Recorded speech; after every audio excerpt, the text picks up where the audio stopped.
అందరికీ నమస్కారం అండి. ఈరోజు మనము ఈవినింగ్ స్నాక్స్ తయారు చేసుకుందాం. అది కూడా ఆయిల్ లేకుండా, నెయ్యి లేకుండా మంచి టేస్టీగా తయారు చేసుకోవచ్చు. మరి అది ఎలా తయారు చేసుకోవాలో ఈ బామ్మ చిట్కాలో చూద్దాం. ముందుగా కావాల్సిన పదార్థాలు: బట్టరు, అల్లం పేస్ట్, కొత్తిమీర, మిక్స్డ్ మసాలా, ఎండుమిర్చి పొడి, మిరియాల పొడి, బ్రెడ్. ముందుగా బౌన్ తీసుకుందామండి. దానిలో ఒక పావు కప్పు బటర్ వేసుకుందాం.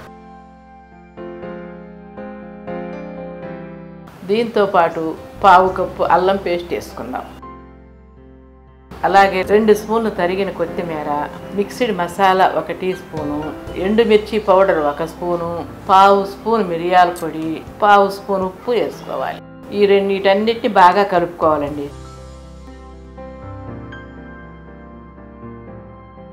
చూసారా క్రీమ్గా ఎలా రెడీ అయిపోయిందో? దీన్ని ఒక పక్కన పెట్టుకుందాం. ఇప్పుడు బ్రెడ్ తీసుకుందామండి. బ్రెడ్ 4 వైపులా ఇలా సమానంగా కట్ చేసుకోవాలి. ఇలా 2 ముక్కలుగా మీ వీలును పెట్టి కట్ చేసుకోండి.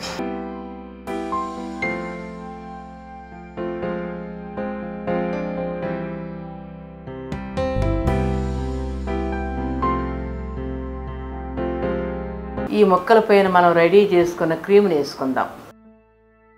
4 పక్కల సమానంగా అంటేలా రాసుకోవాలి.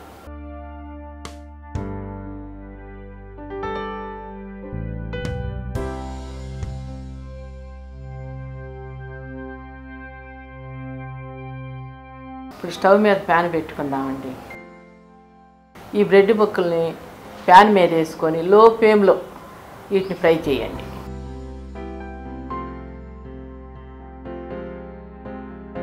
ఒక నిమిషం పాటు ఫ్రై చేయండి.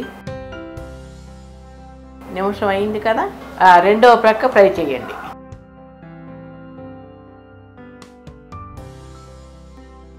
చూడండి, ఇప్పుడు 2 పక్కల గోల్డెన్ బ్రౌన్ కలర్ వచ్చాయి కదా. ఇలా అన్నిటిని ఇలా చేసుకోవాలి. బ్రెడ్లన్నీ రెడీ అయిపోయాయి కదండి. వీటిని ఈవినింగ్ స్నాక్స్ ఐటెంగా తీసుకోండి. కొంచెం స్పైసీగా ఉంటుందండి. నేను పెద్దవాళ్ళ కోసం వేసానండి. మీరు పిల్లల కోసం అయితే 1/2 టీ స్పూను ఎండుమిర్చి పౌడర్ వేసుకోండి. అలాగే మిక్స్డ్ మసాలా కూడా 1/2 టీ స్పూనే వేసుకోండి. మిరియాల పొడి కూడా 1 చిటికెడే వేసుకోండి చాలు. పిల్లల కారం ఎక్కువ తినరు కదండి, అందుకని. సరేనా? మీరు మాత్రం ఇది చేసుకొని తిని స్పైసీగా ఎలా ఉందో టేస్ట్ చూసి మాకు చెప్పాల్సిందే.